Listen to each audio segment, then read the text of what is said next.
My wife said, "You're sleeping in the guest room until you apologize." I just said, "All right." 3 weeks later, she walked in and found my side of the closet empty and divorce papers on the desk. The argument that ended my marriage wasn't a big, explosive fight. It was a quiet, stupid disagreement over a piece of furniture. A ridiculously expensive, ugly armchair that my wife Jenna had bought without consulting me. It was delivered on a Tuesday. A monstrous thing upholstered in a fabric that looked like a sick parrot. It clashed with everything in our living room, a room I had meticulously designed and furnished myself. I own a small firm that restores and sells mid-century modern furniture. My home is my showroom, my sanctuary. Every piece in it is something I've personally sourced, restored, or built with my own hands. That chair was an insult to everything I do. When I got home from my workshop and saw it squatting in the corner of our living room, I just stopped and stared. "What is that?" I asked. Jenna walked in from the kitchen, a triumphant smile on her face. "It's the new armchair. Isn't it fabulous? I saw it in a magazine and just had to have it." "It's hideous, Jenna," I said, maybe a little too bluntly, "and it doesn't go with anything in this room. Where did you even get it?" Her smile vanished, replaced by that familiar, tight-lipped expression of indignation. "It's a designer piece. It cost $4,000, and I don't appreciate you insulting my taste in my own home." "Our home," I corrected her, "and the $4,000 came out of our joint account, which I am the sole contributor to, in case you'd forgotten." That was it. The fuse was lit. She launched into her usual tirade. How I was a controlling, unsupportive husband. How I didn't appreciate her efforts to make our house a home. How my obsession with my old, dusty furniture was suffocating her. It was the same script she'd been using for years, a script designed to make me feel guilty and eventually give in, just to have some peace.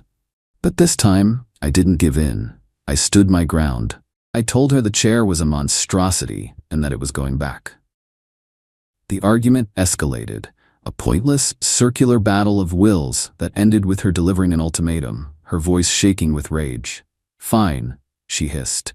"If you hate my taste so much, if you can't even support one single decision I make for this house, then you don't have to share a room with me. You're sleeping in the guest room until you apologize, and until you learn to appreciate me." She stood there, arms crossed, expecting me to back down, to plead, to start the familiar cycle of apology and appeasement. But something inside me, something that had been worn down and eroded by years of these little power plays, just went quiet. I looked at her, at the ugly chair, at the beautiful room she had just violated with her careless entitlement, and I felt nothing but a profound sense of exhaustion. I just nodded. "All right," I said. The simple, quiet agreement seemed to throw her off more than any argument would have. She stared at me, waiting for the rest. But there was nothing else. I walked past her, went to our bedroom, and gathered my pillows and a blanket. I walked to the guest room at the other end of the house and closed the door. She thought she was punishing me. She thought she was putting me in a timeout, like a naughty child. She had no idea she hadn't just banished me to another room. She had given me the space, the silence, and the clarity I needed to finally leave the prison our marriage had become. Update 1. The first few days of my exile were, to be honest, blissful. The guest room was sparse, but it was quiet. For the first time in years, I slept through the night without the constant, low-grade anxiety of having her next to me. I woke up each morning, went to my workshop, and came home to my own quiet corner of the house. We were two ghosts haunting the same space, communicating only through the bare minimum of polite, icy necessities. Jenna, for her part, seemed to be enjoying her victory. She was acting like a triumphant queen, magnanimously allowing me to continue living under her roof as long as I followed the rules of my punishment. She would have her friends over, and I could hear their loud, cackling laughter from the other end of the house. I knew they were talking about me, about my childishness, about how Jenna had finally put her foot down. She was waiting for me to break, to come crawling back with an apology and a promise to love her hideous new chair. She was so confident in her power over me, so certain of my eventual submission, that she didn't notice what was really happening. I wasn't stewing in resentment. I was planning. The guest room became my command center. I started my exit strategy, not with a lawyer, but with a quiet, methodical untangling of our lives. The first thread I pulled was financial. For our entire 10-year marriage, I had been the sole earner. Jenna hadn't worked a day since we were married. It was a choice we had made together, or so I thought. I had been happy to provide for her, to give her the comfortable, easy life she wanted. But that arrangement was built on a foundation of love and respect, a foundation that had clearly crumbled. I opened a new set of bank accounts at a different bank. I had my company's accounting department reroute my salary. I started moving my personal savings, assets I had from before our marriage, into these new firewalled accounts.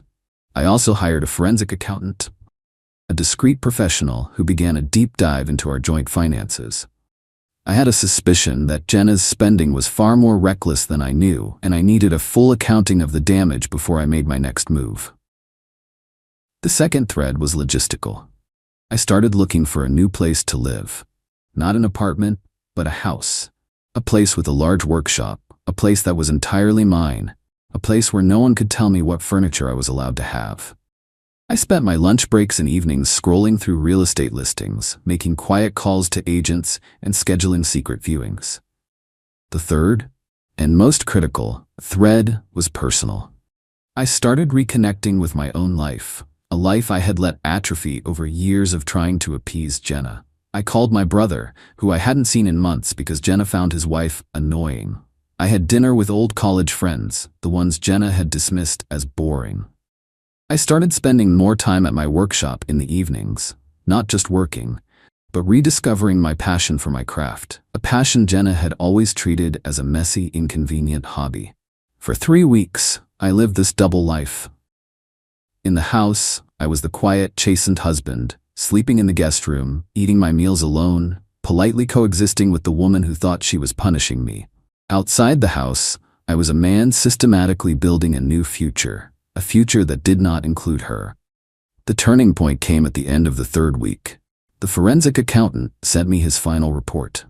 It was worse than I had imagined. Jenna hadn't just been buying expensive furniture. She had been bleeding us dry. There were thousands of dollars in credit card debt I knew nothing about, on cards she had opened in her name, but which were being paid from our joint account. There were regular, substantial payments to her sister, a woman who was supposedly a successful artist but who was, in reality, being subsidized by my income. But the worst was a series of large, unexplained cash withdrawals over the past year, totaling over $50,000. The accountant had no idea where the cash had gone, but I had a suspicion. Her ex-boyfriend, a charismatic deadbeat named Ryan, had recently resurfaced on social media, bragging about a new sports car and a trip to South America. That report was the final piece of the puzzle. My quiet, methodical exit strategy was no longer enough. This wasn't just a matter of disrespect anymore. This was a matter of profound, long-term financial betrayal. It was time to accelerate the demolition. Update 2. The day I found the perfect house was the day I knew there was no turning back. It was an old, beautifully maintained mid-century modern on a few acres of land just outside the city, with a massive detached workshop that was bigger than my entire current house. I made an offer that day, a cash offer, using the funds I had already secured in my new accounts. With a new home secured and the accountant's report in hand, I was ready to pull the final threads. I spent the next few days in a whirlwind of quiet, focused activity. I arranged for movers, not to my old house, but to my workshop, where I had already started moving some of my smaller, more personal pieces of furniture. I went through our house, room by room, with a small roll of blue painter's tape. Every piece of furniture, every lamp, every rug that I had bought, built, or restored with my own hands, I marked with a small blue X. By the time I was done, the house looked like a crime scene. The living room, the dining room, my office, they were all covered in blue X's. The only things left unmarked were the contents of her closet, the kitchen supplies, and that one, monstrously ugly parrot green armchair. The day before the movers were scheduled to arrive, I took the final step. I sat down at the desk in the guest room, the same desk where I had planned my escape, and I filled out the divorce papers my lawyer had prepared. I cited irreconcilable differences and attached a summary of the forensic accountant's report as an exhibit.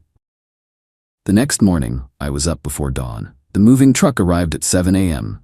I had instructed them to be as quiet as possible. For 2 hours, my crew of hand-picked trusted movers systematically emptied the house of every item marked with a blue X. My entire life, my entire history was packed into that truck. The last thing to be moved was the contents of my side of the master bedroom closet. I went into the room we had once shared. Jenna was still asleep, a peaceful, oblivious look on her face. I quietly gathered my clothes, my shoes, my personal effects, leaving my side of the closet and my drawers completely bare. Before I left, I placed 2 things on the polished surface of the antique desk in the corner of the room, a desk I had spent a month restoring. The first was the set of keys to the house. The second was the stack of divorce papers, with the accountant's report placed neatly on top. I walked out of that house and didn't look back. I got in my car and followed the moving truck to my new life, leaving her to wake up in a home that had been surgically hollowed out, a museum of her own bad choices. The first call came at 9:17 a.m. She must have finally woken up and realized what had happened. I let it go to voicemail. The message was a frantic, confused plea. "Michael? Where are you? Where is all our furniture? What is going on?"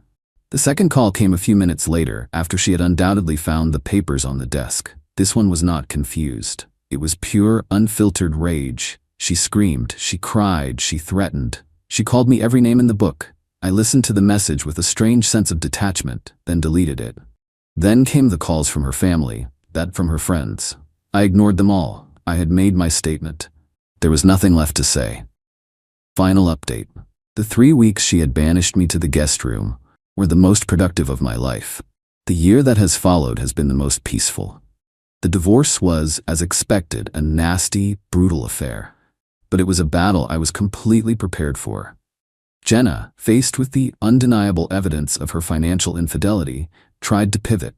Her lawyer argued for massive alimony, claiming she had been a devoted homemaker who had sacrificed her own career for mine. My lawyer countered with the forensic accountant's report, which painted a very different picture. It showed a woman who had treated our marriage not as a partnership, but as a personal slush fund. The $50,000 in cash withdrawals became the centerpiece of the legal battle. She refused to say where the money had gone, claiming it was for personal expenses. But my lawyer, armed with the information I had given him about her ex-boyfriend, subpoenaed his travel records and bank statements. The timeline matched perfectly. The day after each large cash withdrawal, her ex had made a significant purchase: a down payment on a car, a first-class flight to Brazil, a deposit on a luxury apartment. The evidence was circumstantial, but it was incredibly compelling. In the end, the judge was not impressed with Jenna's case. She was awarded a small, temporary alimony for 1 year, an amount that was just enough to cover the basics, a far cry from the lifetime of leisure she had expected. She was also held responsible for all of the secret credit card debt she had accumulated. The house, which was in my name, was mine to keep, but I didn't want it. It was tainted. I sold it and used the proceeds to invest in my new workshop. The last I heard, Jenna is living in a small rented apartment with her sister. Her parents, who were horrified by the revelations of her financial deceit, have reportedly cut her off. She had to get a job, a real one, as an administrative assistant at a law firm. She is living a life she never planned for, a life where her choices have real, tangible consequences. A few months ago, I was at a high-end furniture auction, bidding on a rare Eames chair. I was with my new partner, a woman named Sarah, who is an art curator and who shares my passion for beautiful, well-made things. As I was examining the piece, I looked up and saw her, Jenna. She was there with a man, an older, wealthy-looking man who was ignoring her, his attention focused on the auctioneer. She was wearing a dress I didn't recognize, and she had a hard, desperate look in her eyes. She was playing the same game, just with a different player. She saw me. She saw me with Sarah, laughing and happy. She saw me looking at a piece of furniture with a genuine, passionate interest. She saw the life she had once had, the life she had disdained and taken for granted. She just stared for a moment, her face a mask of bitter regret, and then she turned and walked away. The funny thing is, I do have her to thank for one thing. Those 3 weeks in the guest room were a gift. She thought she was punishing me, But she was just giving me a head start on my new life, and I have never looked back. My wife sent a drunken selfie from Vegas. Married my boss, don't wait up. I replied, perfect. Then I froze our accounts and called my lawyer. When she landed back home, the police were waiting at the gate. You always hear that what happens in Vegas stays in Vegas. It's a good line for a tourist slogan, but it's a terrible plan for a life. The truth is, nothing stays in Vegas. It follows you home, usually in the form of a hangover, an empty wallet, or in my case, a felony charge for my wife. The text came at 2:17 a.m. on a Saturday morning. I was in a deep sleep, the kind you only get after a brutal 60-hour work week. My phone buzzed on the nightstand, a persistent, angry sound. I fumbled for it, squinting at the bright screen. It was from my wife, Evelyn. She was in Las Vegas for a 3-day marketing conference with her boss, a slick, over-tanned executive named Marcus Vance. The message was a selfie. Evelyn, looking flushed and drunk, was wearing a cheap, sequined veil and holding a bottle of champagne. Next to her, grinning like an idiot, was Marcus, wearing a plastic top hat. He had his arms slung around her shoulders, and on her left hand, where my engagement ring and our wedding band used to be, there was a gaudy, ridiculous-looking costume jewelry ring. The text underneath the photo was a short, brutal gut punch. Married my boss. Don't wait up. I stared at the photo for what felt like an hour. The cheap, flashing lights of a Vegas wedding chapel were reflected in her eyes. The sheer, unadulterated disrespect of it was breathtaking. We had been married for 6 years. We had a life, a home, a history. And she had just detonated all of it in a drunken, impulsive act of breathtaking stupidity and then sent me a picture of the bomb. A lot of guys in my position would have gotten angry. They would have started throwing things, screaming, calling her 100 times to demand an explanation. But I'm not most guys. I'm the chief financial officer for a Fortune 500 company. My entire career is built on a single principle. When a crisis hits, you don't get emotional. You get strategic. You assess the damage, identify the liabilities, and then you execute a plan to mitigate the risk and neutralize the threat. My wife had just become a threat. I didn't throw my phone. I didn't scream. I took a screenshot of the text message, saved it to a secure folder, and then typed a one-word reply. Perfect. Then I got out of bed, went to my home office, and started to build my war room. Update 1. The hours between 3 a.m. and sunrise on that Saturday morning were the most productive of my life.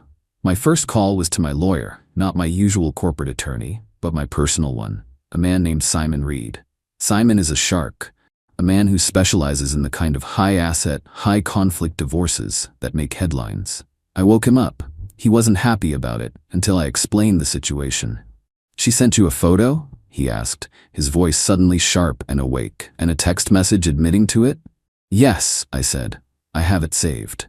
Okay, he said, a note of grim excitement in his voice. Here's what you're gonna do. First, do not contact her again. Not a text, not a call, nothing. Second, I want you to go to our bank's website right now and freeze every single joint account you have. Checking, savings, credit cards, everything. She's in Vegas with her new husband. I guarantee you she's burning through your money as we speak. We need to cut off the supply line. While he was still on the phone, I logged into our online banking portal. We had 3 joint credit cards with 6-figure limits. I looked at the recent activity. There were thousands of dollars in charges from the last 24 hours. A first-class flight to Vegas, a suite at the Bellagio, a $5,000 dinner at a celebrity chef's restaurant, a $10,000 cash advance from a casino ATM. It was a pre-honeymoon spending spree, funded entirely by me. I clicked the button to freeze all cards, reporting them as potentially fraudulent. I then put a freeze on our joint checking and savings accounts. The financial pipeline was severed. Done, I told Simon. Good, he said. Now, the next part is important. What your wife has just done is not just grounds for divorce. It is a crime. It's called bigamy. It is a felony in our state. Do you understand? I do, I said, a cold sense of purpose beginning to form. We are not going to treat this as a simple marital dispute, Simon continued. We are going to treat this as a criminal act. I am going to contact a colleague of mine in the district attorney's office first thing on Monday morning. But we need more than just a text message. We need official proof. That became my next task. I knew the name of the hotel they were staying at from the credit card statement. I also knew that many Vegas wedding chapels now live-streamed their ceremonies online. I spent the next hour scouring the websites of every cheap, tacky wedding chapel within a 2-mile radius of the Bellagio. And then I found it. A place called the Starlight Chapel had a Watch Live feature. Their archive from the previous night had a video file labeled Vance Wedding. I clicked on it, and there they were. The video was grainy, the audio was terrible, but it was undeniable. It was Evelyn, in a short white dress, and Marcus Vance, in an ill-fitting suit, standing in front of an Elvis impersonator. I watched them exchange vows. I watched them sign the marriage certificate. I downloaded the video file and saved it. But I wasn't done. This wasn't just a personal betrayal. It was a corporate one. Marcus Vance wasn't just my wife's boss. He was my colleague. We were both senior vice presidents at the same company. 2 sharks circling the same promotion to the C-suite. We were rivals. And he had just made a fatal career-ending mistake. He had engaged in a relationship with a subordinate, my wife, a clear and flagrant violation of our company's code of conduct. And he had done it in the most public, idiotic way imaginable. My next call was to a man named David Chen, the head of our company's internal audit and compliance department. I woke him up too. I explained that I had uncovered a serious breach of corporate policy involving a senior executive and a subordinate, and that it had significant legal and ethical implications. I told him I had irrefutable evidence. He told me to be in his office at 7 a.m. By the time the sun came up, the pieces were all in place. The money was frozen. The evidence was secured. The lawyers, both corporate and personal, were being activated. Evelyn and Marcus were probably just waking up in their honeymoon suite, blissfully unaware that they were not just hungover, but that their entire lives were about to be systematically dismantled. Update 2. The meeting with David Chen in the empty, silent office building on that Saturday morning was short and brutal. I laid out the facts, presented the text message, the video of the wedding, and the credit card statements showing Marcus had used company funds, disguised as travel expenses, to pay for the first-class flight. Chen, a man with ice water in his veins, just nodded. He took copies of my evidence and made a single phone call to the chairman of the board. An emergency board meeting was convened via video conference within the hour. I was not a part of that meeting, but the fallout was immediate. Marcus Vance was suspended, effective immediately, pending a full investigation. His corporate accounts were frozen. His access to the building and all company systems was revoked. By 9 a.m. on Saturday, he was a ghost. Meanwhile, Simon was working his own channels. He had spoken to his contact in the DA's office. The evidence was more than enough to proceed. A warrant was issued for Evelyn's arrest on the charge of bigamy. Simon also did something brilliant. He contacted the airport police department and gave them the warrant number and Evelyn's flight information for her return on Sunday evening. He explained the situation and requested that they meet her at the gate upon her arrival to execute the warrant. He wanted this to be public. He wanted it to be humiliating. But we weren't the only ones on the offensive. Simon had hired a PI to get the name and contact information for Marcus Vance's real wife, a woman named Jennifer. By Saturday afternoon, Simon had her on the phone. He explained the situation, and then he emailed her the proof. The text, the video, the marriage certificate. The reaction was, as expected, explosive. Jennifer Vance was not a woman to be trifled with.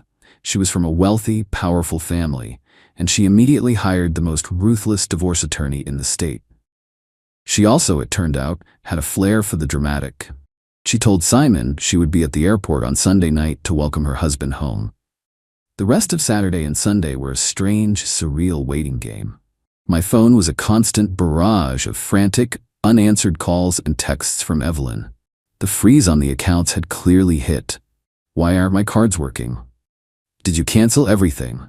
What is wrong with you? I can't pay for the hotel. Marcus's cards are declined too. We're going to be thrown out. I didn't respond. I just watched from a distance as the consequences of their actions began to cascade. On Sunday evening, I was not at the airport. I was at home, watching a live news feed from a local TV station's helicopter on my computer. A reporter had gotten a tip about a developing situation at the airport. I watched as Evelyn and Marcus's flight pulled up to the gate. I watched them walk out of the jet bridge, looking tired, stressed, and angry. And then I watched as their world fell apart. They were met at the gate by 3 entities, all at once. The first were 2 uniformed police officers. The second was Jennifer Vance, her face a mask of cold, white fury. And the third was a news camera. The scene was pure, unadulterated chaos. The officers approached Evelyn. "Ma'am, are you Evelyn Miller?" they asked. As she stammered a yes, they informed her she was under arrest for bigamy. As they were putting her in handcuffs, Jennifer Vance stepped forward and slapped Marcus across the face, a loud, sharp crack that echoed through the silent terminal.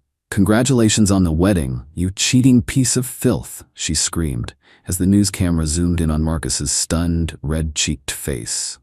It was all there, broadcast on live television for the entire city to see. My wife, in handcuffs, being led away by police. Her new husband, a disgraced executive, being publicly assaulted by his real wife. It was a perfect, beautiful, and devastatingly final act of self-destruction.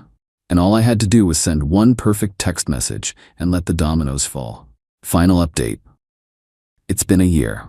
The legal and personal fallout from that weekend in Vegas was a long, messy, and incredibly public affair. But it was a battle that was fought and won before Evelyn even stepped on the plane back home. Evelyn's arrest at the airport was just the beginning. She spent 2 nights in jail before her parents, horrified and humiliated, bailed her out.